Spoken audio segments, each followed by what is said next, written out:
Yung mga boss, meron naman tayong kakabitan dito na Toyota Innova Zenex. Yan. Kakabitan ko siya ng Bosch Europa. Pakita ko sa inyo. Okay, ito mga boss ang Bosch Europa. Yan. Yan yung kakabit ko. Isang set lang. At ito naman yung Toyota Innova na Zenex. Okay. So, ito, ang kakabitan natin dyan ay yan, hindi na tayo magagawa ng bracket. Pakita ko sa inyo. Ayan, kung makita nyo yung stock na busina niya, ayan, nandyan. Masisilip nyo naman yun dito. Ayan, tapos ang ipapalit na natin na yung malalaking ganito. Siyempre, kakabitan natin ng relay yan. Bakit? Kasi, lagi may nagtatanong sa akin, bakit daw ba ako naglalagay ng relay? Ay, yung iba naman daw ay diretso plug and play na. Marami akong na-encounter na tanong na ganyan eh. Papaliwanag ko na rin sa inyo. Unang-una, ang relay ng busina natin na stock ay para lang sa stock. Okay? Kung gaano kalaki ang busina na yan, or kahit dalawa yan or isa, may Toyota kasi na isa lang ang busina eh. Yun ay nakadesign lang para dyan sa ano, sa isang busina, sa businang stock. Kaya nga sinabing stock, so stock din ng relay. Ngayon, kapag ka nag-upgrade tayo, ibig sabihin hindi na yan stock. Okay? Kaya ang gagawin natin dyan, kung hindi na stock yung busina, mag-upgrade din kayo ng relay. Additional relay, kumbaga. Kasi, ang malimit na nasisira dyan, unang-una, fuse. Kapag ka hindi niya kinayang i-hold yung lakas ng busina, fuse ang madadali dyan. Pangalawa, kung may relay, yung iba, walang relay, yung kalimitan ngayon, may relay, yung maliliit. Yan. Ang nadadali naman doon, pagka kinaya naman ng fuse, yung iba nagdadagdag ng amperahe eh. Ang nadadali naman niya yung relay. Hindi niya kayang i-handle yung lakas ng busina natin. Okay? Ang stock kasi niyan, ilang decibel lang yan, ang hina lang yan. Lagi nyo naman sinasabi, mahina yung stock. Siyempre, mababa lang ang decibel nun. Ngayon, dito, malalakas na yan. Kung mababasa nyo dito, naumpisa na natin pag-usapan, saan ba yung nakalagay? Basta malakas yan. Mako-compare nyo naman yun eh. Okay? Ayan, super tone horn yan eh oh. Okay? Nandun sa ano palang ano nito, ang decibel niyan. Nasa mismong busina. So yun lang masasabi ko. Pag nag-upgrade kayo, obligado tayo mag-upgrade din ng ano, ng relay. Kasi nga yung stock niyan ay para sa stock lang. Tandaan nyo, lahat ng stock natin, halimbawa kahit side light or pag light, ang stock niyan para lang sa stock din ng relay yun. Kaya pag nag-upgrade kayo, obligado din yan. Lalo na kung sa busina. Yan na, pag-usapan na natin. Okay? Tips lang yun. Okay? Basta mag-upgrade kayo, unless yung ang ikakabit niya yung mga horn type o snail type horn na mababa ang decibel. Yun. Pwede yun, plug and play. All goods yun. Pero may mga air horn kasi or may mga snail type horn na malalaki. Katulad ng mga big horn. Yan. Tapos ay itong isa pa, yung mga Mitsuba. Yan, obligado pa rin kayo mag-relay. Pero yung mga maliliit lang na snail type horn, all goods na yun. So, ito yun, yung ikakabit ko. So, pakinggan muna natin yung stock. Okay, so, testingin muna natin yung stock na horn niya or yung mga stock na busina.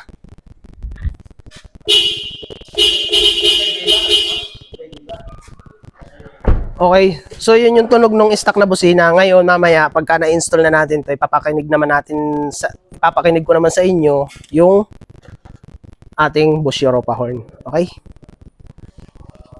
So, dito mga boss, ang una natin gagawin, tanggalin muna natin itong ibabaw. So, ibabaw lang naman ang kailangan natin tanggalin dun or yung cover sa ibabaw. Mga clip lang naman yan na pinupush sa ibabaw. Kailangan nyo i-push yung clip niya sa ibabaw. Quick release na yon. Tapos pagkaangatin nyo yan, nahawakan nyo yung mismong clip kasi yan natalbog. Pagka tumalbog yun, ako po, mahirap maghanap, maliit lang kasi ito eh. Okay. Pag kayo magtatanggal niyan, hahawakan nyo yung mismong clip para kapag inangat nyo yung panel, hindi mawawala or hindi tatalbog yung clip. Yan.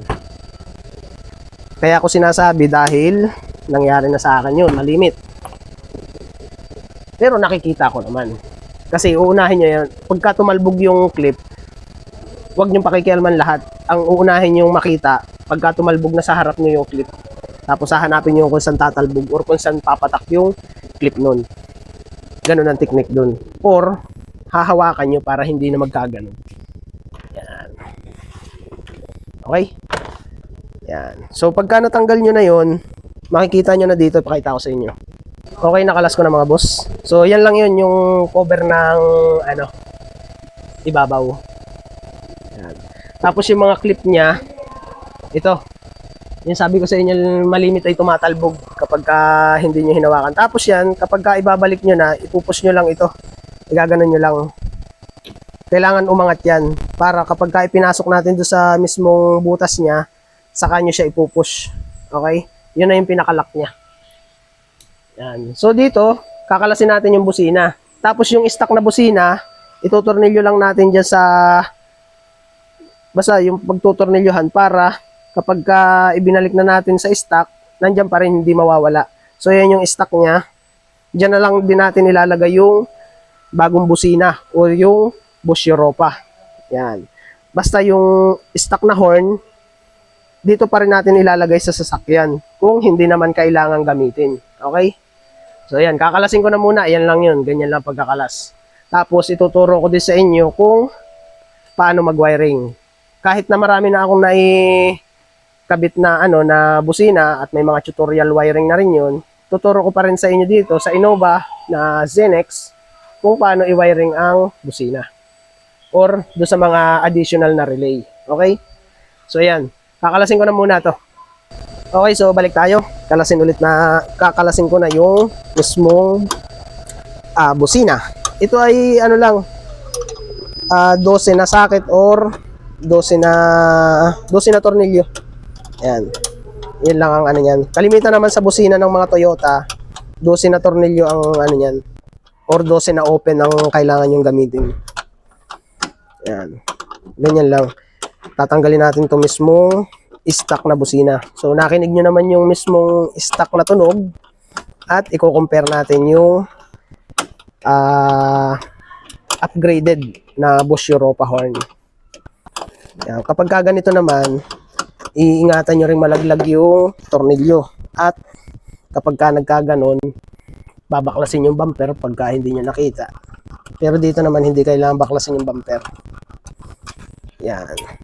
Kapag nakuha nyo na yun, patong muna natin sa safe yung pinaka-tornilyo niya. Yan. Nakuha ko na yung isa. At syempre yung isa naman. Yan. Yung bracket nitong original, kayang-kaya na niya yung yung busina na Bosch Europa.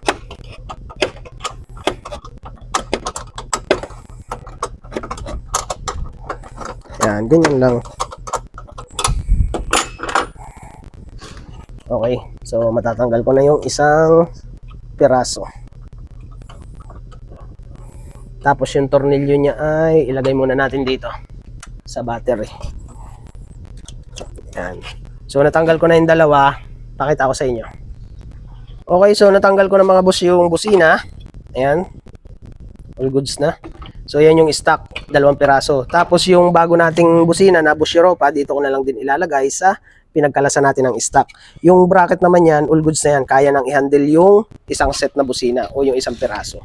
Yan, magkahiwala yan. Tapos, ikakamada ko na rin yung wiring at dito ko na ilalagay yung relay dito sa part na to.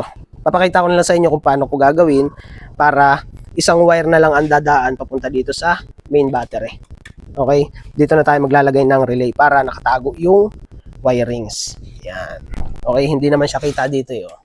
Sarado siya. Okay, so dito sa part na to, dito natin ilagay yung relay natin na ikakabit. Okay, busina lang ang lalabas dito, magkabilaan, tapos wiring papunta doon, tapos single wire lang papunta doon.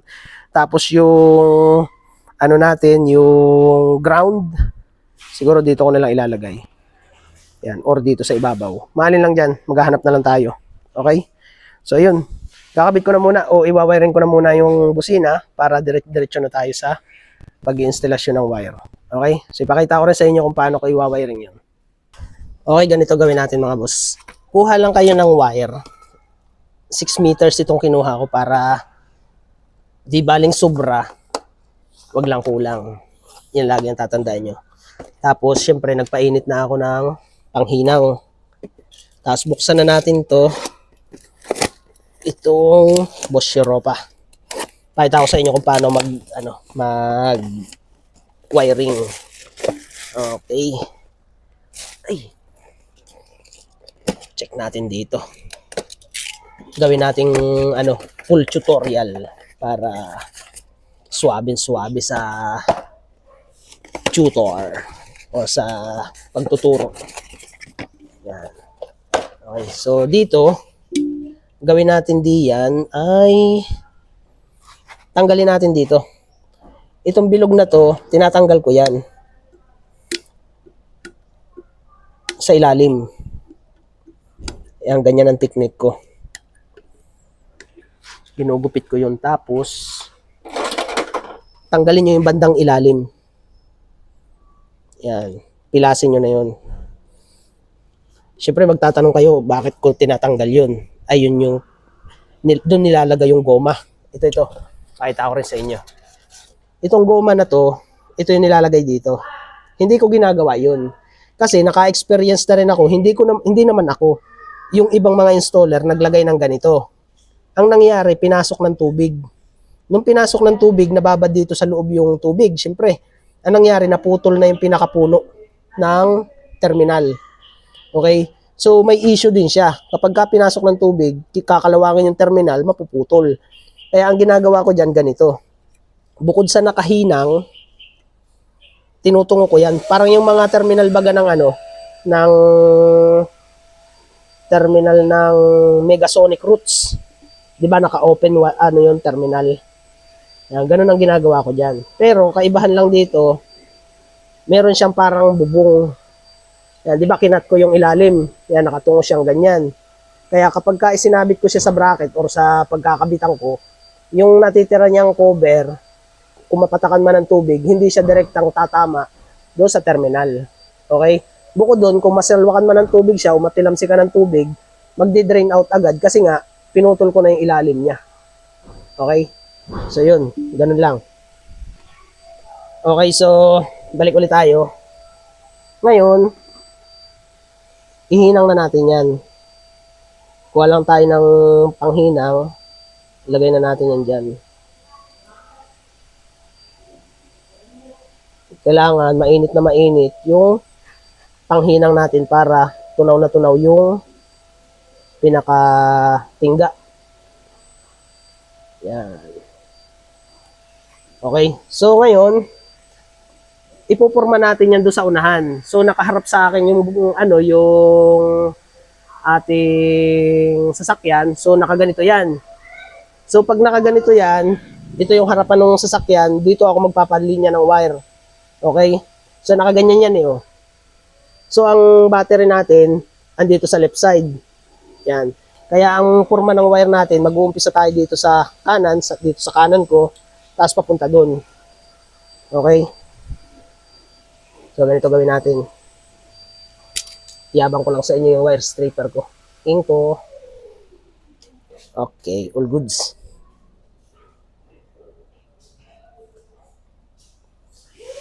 Lahat ng tools ko, inko. Yun.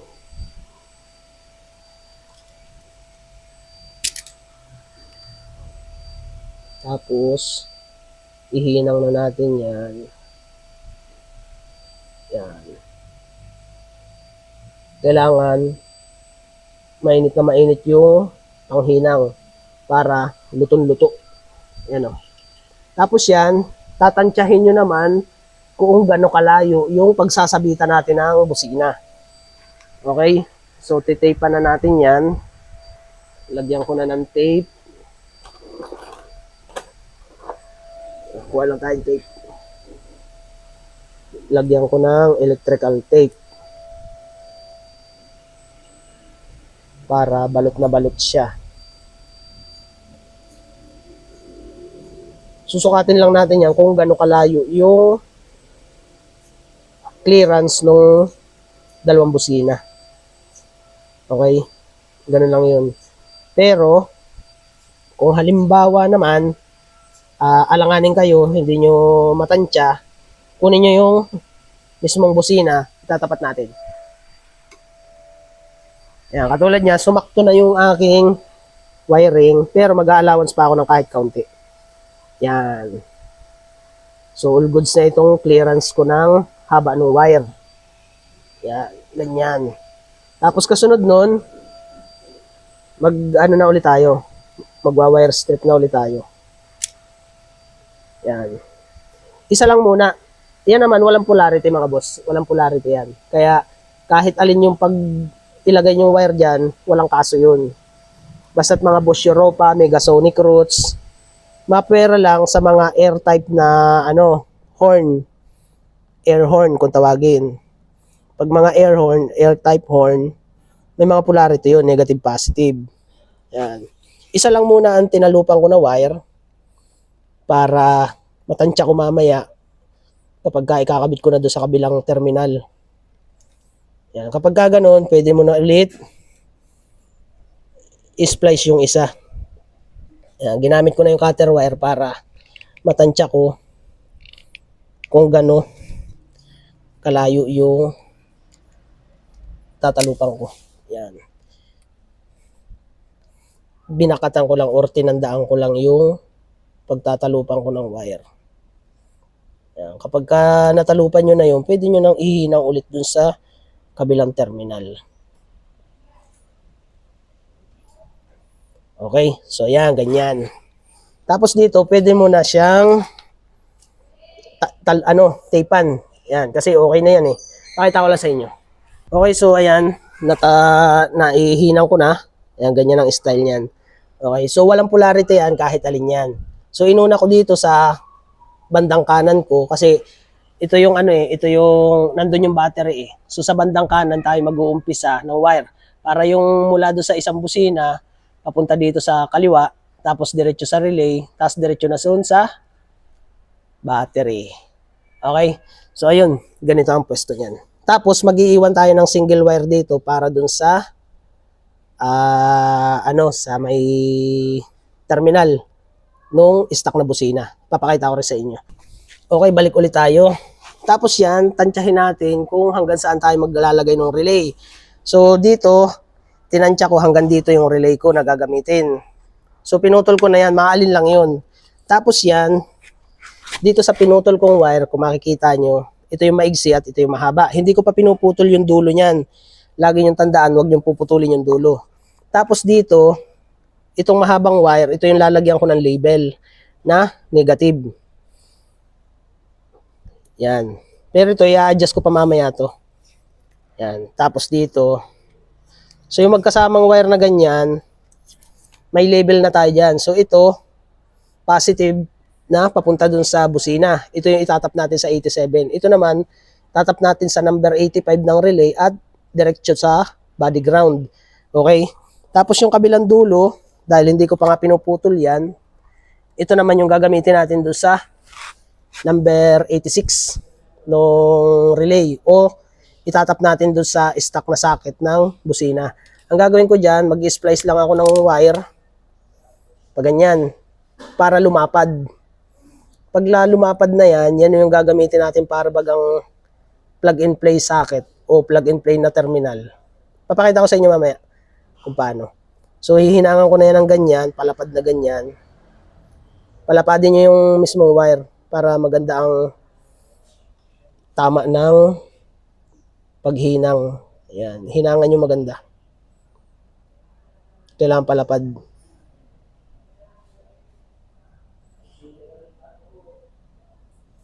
Yan, tapos dito sa kabila, baligtaran nyo lagyan ng tingga.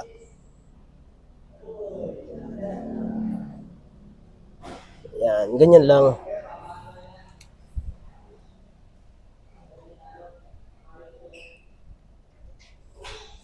Okay, so all goods na to. Tapos, tatapyasan lang natin ng ganun, tapos parang pa-arrowhead ang style. Okay, pagkatapos nun, pwede nyo nang tapean yan. Pag ganyan. Iitimin na natin yung kasi Kaya nakikita nyo laging balot na balot ng tape ang aking ginagawa kasi yung original wiring ng mga sasakyan, binalutan ng tape, syempre naka-insulator din yun. Kaya ang gawin natin, huwag nating pakitaan ng mga wiring na iba-ibang kulay. Kailangan lagi balutan nyo ng tape para lahat ay kulay itim yung area niya or yung mga wirings niya. Tapos itong nilagay natin ng nilagyan natin ng terminal, yan yung huli nating wiring na ilalagay. Ito yung para sa number 87 ng relay. Igigitna na natin yan. Yan, para pwedeng dito mag-top or dito mag-top. Tapos dudublihan natin ng tape yan. Babalutan ulit natin yan pag ganito. Yan. Pakita ko lang sa inyo. Ganyan ako mag-wiring. Hindi yung pagka labo-labo na ang mga wirings. Mahirap yung ganun. Pangitignan. Kailangan magandang tignan ng pagkakakamada ng wire. Yan. So, yan. Ganyan. Tapos dito, balutan na rin natin ng tape yan. Kung gano'ng kahaba yung allowance no naka-open na wire, ganun din dito sa kabila. Yan, magkakaparehas yan. Dito, dito, tsaka dito. Dito sa isang wire na to. Okay? So, balutan ko lang yan hanggang dito. Makikita nyo naman yun. Yan, dire-diretsong balot lang yan. Tapos yan, diretso abang na yan lahat. Magtatap na lang tayo mamaya ng wiring dun sa relay. Pakita ko sa inyo.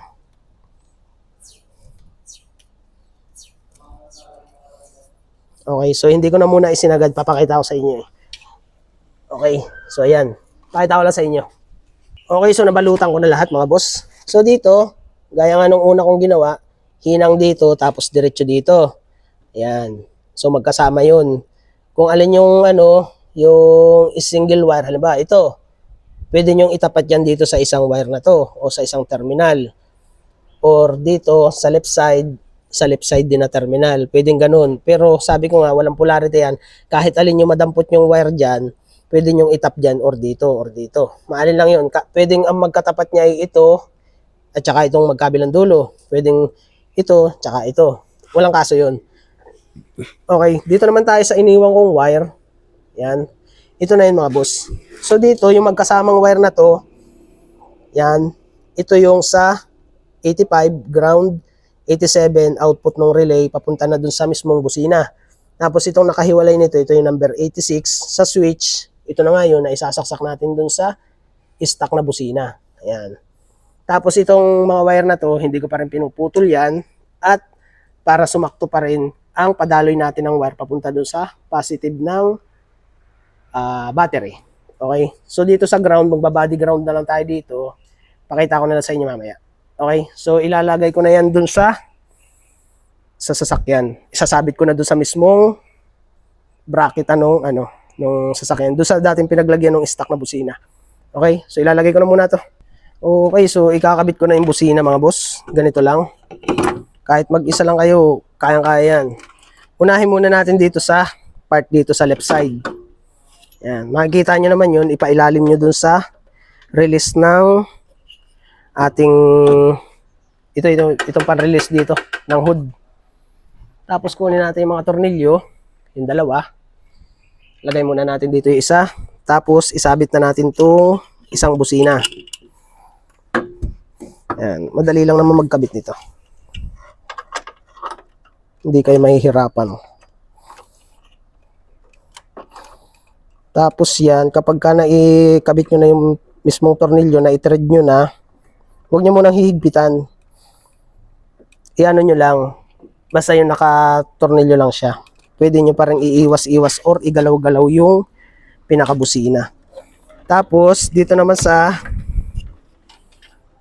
left side ng sasakyan, tapat ng battery, ito naman yung kasunod na pagkakabitan natin. Tapos isunod nyo na yung wiring.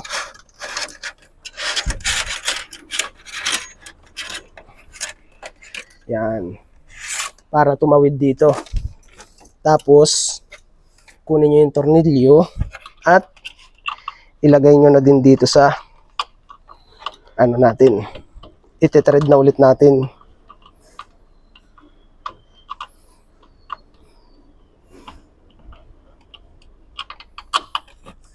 Yan. Medyo balam lang ako dito sa part dito.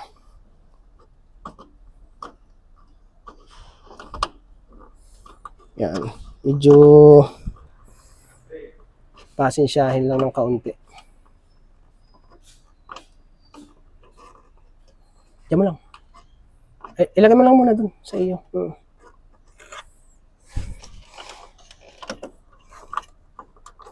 Yun. Kailangan i-thread nyo lang maigi. Oops. Medyo pinapahirapan ako ng konti, ha?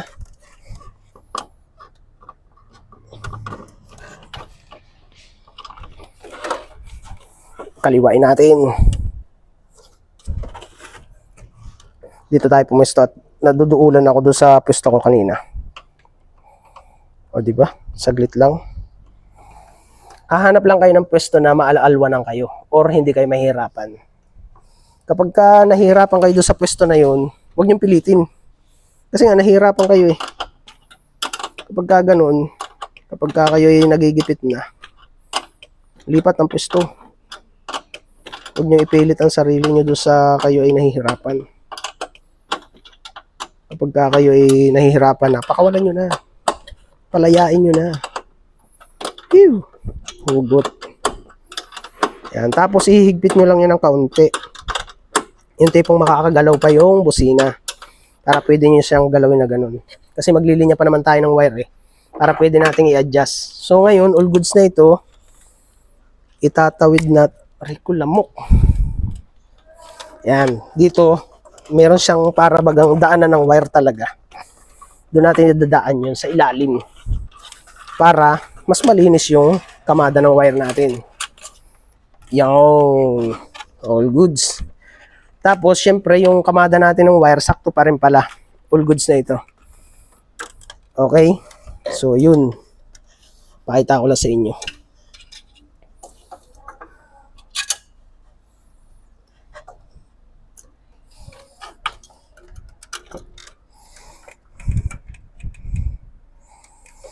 Ayan. Okay, so higpitan ko na pala. Maluwag na dito eh. Kapag gano'n, nakita nyo na pwede naman kayo mag-access ng kamay or kaya nyo nang i-access yung kamay nyo kahit hindi nagalawin yung busina, higpitan nyo na. Makikita nyo naman yun kung kailangan nyo pang galawin yung busina or hindi na. Pero sa pwesto naman na to, maluwag yung pwesto ng busina kaya ihigpit ko na or ipifix ko na. Yan.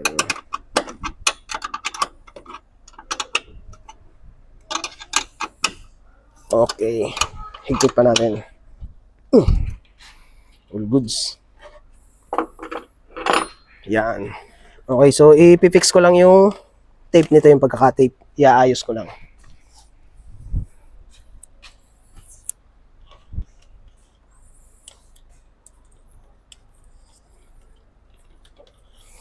Pagka ganyan, pwede nyo nang i-fix yung gawa nyo. Huwag na kayong mag-alinlangan pa. Yan. Tapos ito, papakita ko ulit sa inyo mamaya pagka naiayos ko na yung mismo mga wiring niya. Pag naayos ko na yung tape. Yan. So, okay, all goods. Pakita ko lang sa inyo. Ayan mga boss, naikabit ko na yung busina. Ayan, all goods na yan. Na-fix ko na. Tapos dito sa kabila, okay na rin. Tapos ito na yung itsura niyan. Dito yan makikita. Yan, kitang-kita pa rin doon sa mismong grills. Yan oh. Okay. So dito sa ibabaw, doon ko na yung pinalusot yung wire. Ayusin ko pa yan mamaya. Ipapakita ko pa sa inyo bagay na ikabit ko na yung relay. Ayan. Tapos dito, ito naman terminal na to, kaya inilagay ko sa gitna. Ayan yun. Isusuksok ko na lang yun dito. Yan. Okay. So, kukuha muna ako ng relay at ituturo ko na sa inyo kung paano mag-relay niyan. So, ay mga boss, nakakuha na ako ng 70 amperes na relay. Kung tatanungin nyo ako bakit 70 amperes ang ginagamit kong relay dito sa Bosch Europa Hall or sa Megasonic or sa malalakas na busina, mas kaya niyang i-handle yung halimbawa, nagbusina tayo ng naasar kayo sa mga ano, sa mga paligid or kung ano man, nag-rapid busina kayo, tapapapapap, ganun. Kaya niyang i-handle yung ano, yung load na sinusupply niya dun sa busina. Di gaya ng 30 amperes, o mapapatunog nga natin ng mga Bosch Europa, ng Bosch relay yun. Kanya lang, pag nag-rapid busina tayo, minsan nagdi-delay siya or nagkakat or may pagkakataon pa na napupundi yung relay natin. Yun lang naman yun. Pero kung kayo ay ano lang, tamang busina lang, pwede rin kayo sa Bosch relay. Pero ito palagi ang ginagamit ko para in case nga na gano'n ang mangyari, bumabad ng pagkakabusina or mag-rapid busina, ay kayang-kaya niyang i-handle. Okay? Yun lang naman yun. Pero sa Bosch relay, full goods din yun. Kaya din niya mapatunog yun. Pero nga, doon sa paliwanag ko, yun yung comparison niya sa mas mataas na amperahe kaysa doon sa 30 amperes compared doon sa 70 at 30. Okay? So, kabit na muna natin yung ano. Mag-umpisa tayo sa number 87. Yan. Number 87, ikabit na natin to. Ito kasi, ito magkasama na to, ito yung sa busina. Yan.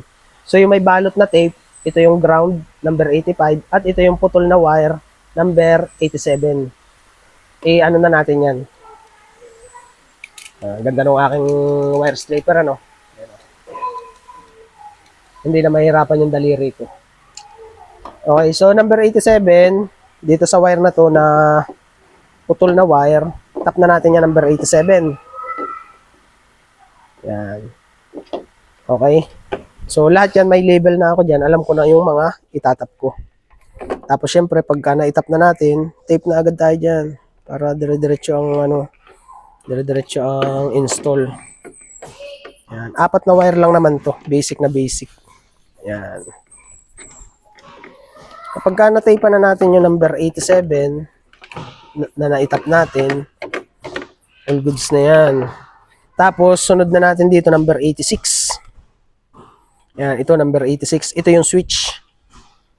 Yan. Doon sa relay, splice na ulit tayo ng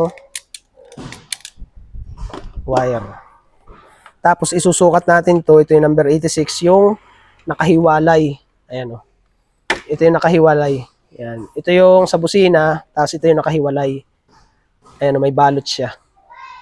Okay, so number 86 ito. Ito yung sa switch ng stock. Putulin lang natin yan. Itatapat natin. Tapos putol. Ayan. Tapos splice. Tapos tap na natin yan dun sa number 86 ng relay. Ayan. Tapos tape na ulit natin yon kasi all goods sa tayo dun sa tapping ng wire natin eh. Basta pag sigurado na kayo, tape agad para safe. Yan. Okay. Tapos yung natitira, kung napansin nyo, mahaba pa yan. Yung natitirang wire natin, hindi ko pa siya pinuputol. Ngayon, yung number 85, ito yun, no relay, number 85. Splice na ulit tayo dyan. Tapos, splice lang tayo dito sa number 85 ng wire. Ayan. I-splice lang tayo dyan. Huwag natin puputulin kasi i-diretso tap natin ito dito sa body ground. Ayan. Na-splice ko na. O, diba? Ganyan lang. Tapos, kapag ka naiayos na natin, tape ulit. Yan, tape lang ng tape para all goods lahat.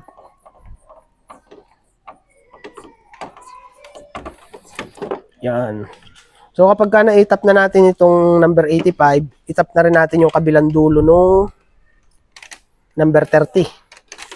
Ito na yung papupuntahin natin dun sa terminal ng battery. Tapos ito.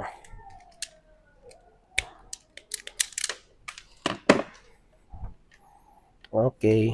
Top number 30. Ito yung rekta sa battery na may fuse na 20 amperes or 30 amperes. Namili lang kayo dun. Kung may 30 amperes kayo, mas maganda. Pero kung wala, 20 amperes, pwede rin. Yan. Okay. So kapag ka na-itap na natin yon, itong number 85, tatansyahin naman natin. Ito. Number 85 yan. Tatansyahin natin kung saan natin ilalagay yung body ground.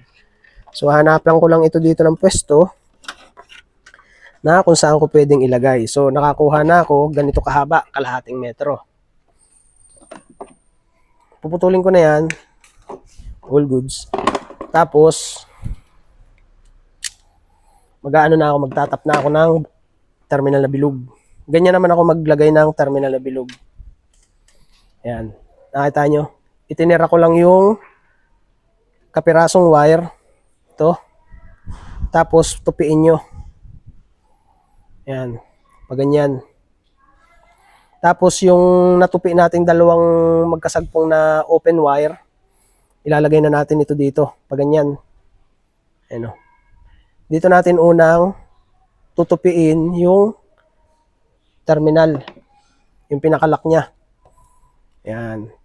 Pag natupi na natin yun, syempre, ihigpit natin yan. Alalay lang. Baka naman maputol yung terminal nyo.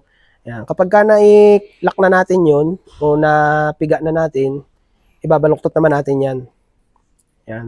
Tapos medyo ipipisa nyong maigi yung, or alalay lang pala, ipisa nyo ng kaunti para pag tinupi naman natin ito, maganda ang itsura niya. Yan. Kahit hindi nyo na i-grip ng maigi. Kasi all goods naman na tayo dito sa una eh. Yan ang itsura niyan. Para mas maganda yung handle nung terminal na bilog. Yan o. Dalawa. Tapos, tape natin yan. Isama na natin yun. Lahat. Yan. Tapos, buuhin natin ng tape. Lahat.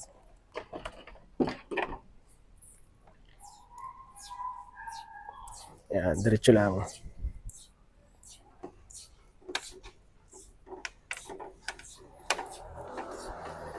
Yan. Kapag na-tape na natin yun, so ibig sabihin, all goods sa tayo dyan. Ganito naman ang itsura niyan.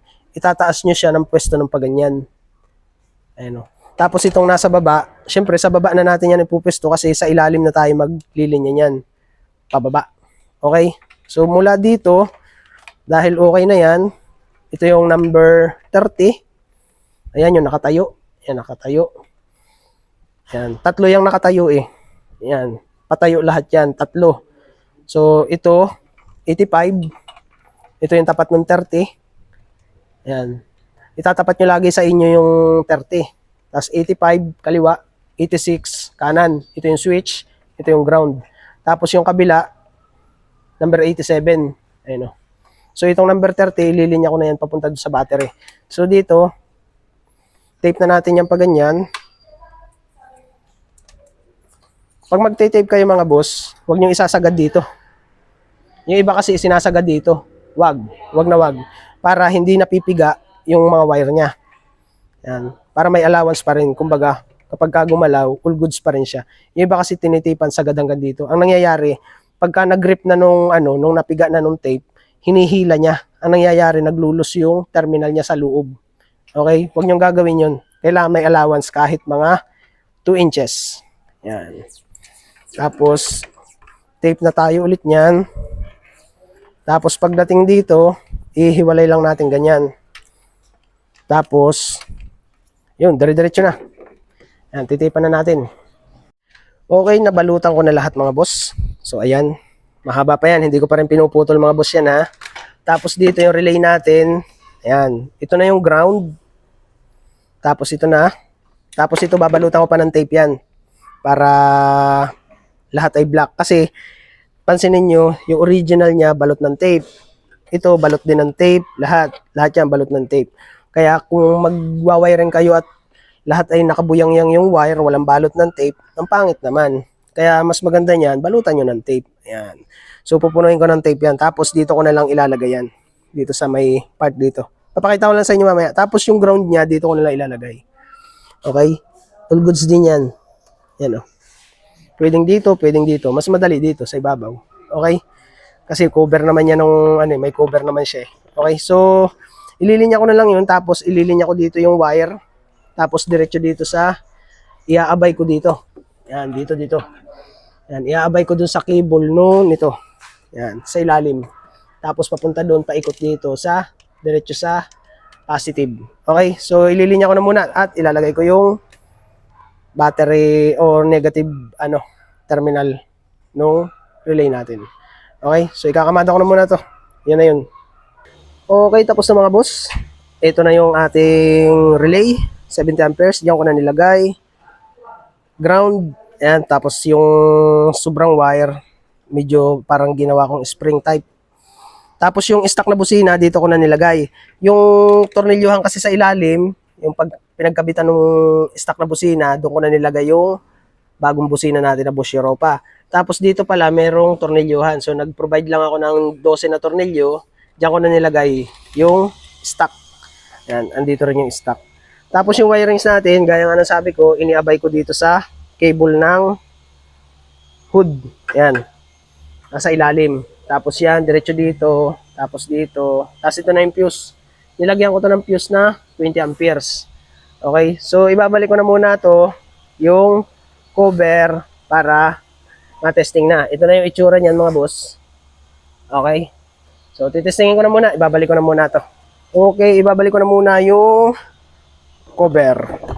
Yan, ganun lang yun. Tama-tama at naka-cover yung ibabaw niya. Tapos, kagandahan nun, dito ko nilagay yung relay, secure pa. Hindi siya basta mababasa. Tapos, balik na natin yung mga clip. Okay. So, ito na yung clip. Pupush lang natin yun. Pag ganyan. Tapos, babalik natin ganun. Yan, ganyan. Tapos, ganito. Tinuro ko naman na sa inyo kanina kung paano i-unlock yung o ibalik para ma-lock yung clip. Ipupush nyo lang yung gitna para lumabas yung pinaka pindutan. Yun, ganun. Tapos ibabalik natin. Okay? So ayan, okay na. Installation ng Bosch Europa horn. Check natin yung sound check tayo. Okay, sound check tayo. Yung kanina, stock na busina. Ngayon naman yung Bosch Europa horn.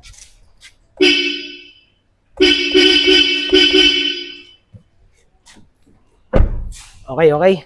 So, ayun. Pakita ko lang sa inyo. Okay, ayos na mga boss. All goods na. Naigbalik ko na yung cover. Nalagyan ko na ng fuse. Napatunog ko na. Kita nyo naman kung ano yung comparison ng stock sa bagong busina na Bosch Europa horn. At ito na yung busina natin. Okay. So, yung stock, ibinalik ko lang ulit doon sa dating pinaglagyan or doon sa itaas. Isinama ko lang din. So, kapag ibabalik natin sa stock, all goods na yan. Okay? So, ayun. Pakita ko lang pala sa inyo yung yung pinaglagyan ko nung socket. Ito nga pala yung ginawa ko mga boss. Yung socket connector type na ginawa ko, hininangan ko. Ayan, nakasuksok lang yan. Kung makita nyo. Ayan o. Plug and play yan mga boss. Ayan. So, kapag ibabalik natin sa stock, walang splicing yan. Ayan, no splicing. Ayan, okay? So, yan yung itsura niyan. Original socket, tapos ito yung wire na bago natin, isinuksok ko lang dun. Yun yung hininangan ko na medyo palapad na ganyan. Okay? So, yun. Okay na mga boss. Toyota Innova ZenX. Installation lang ng Bosch Europa horn. Okay? Thank you.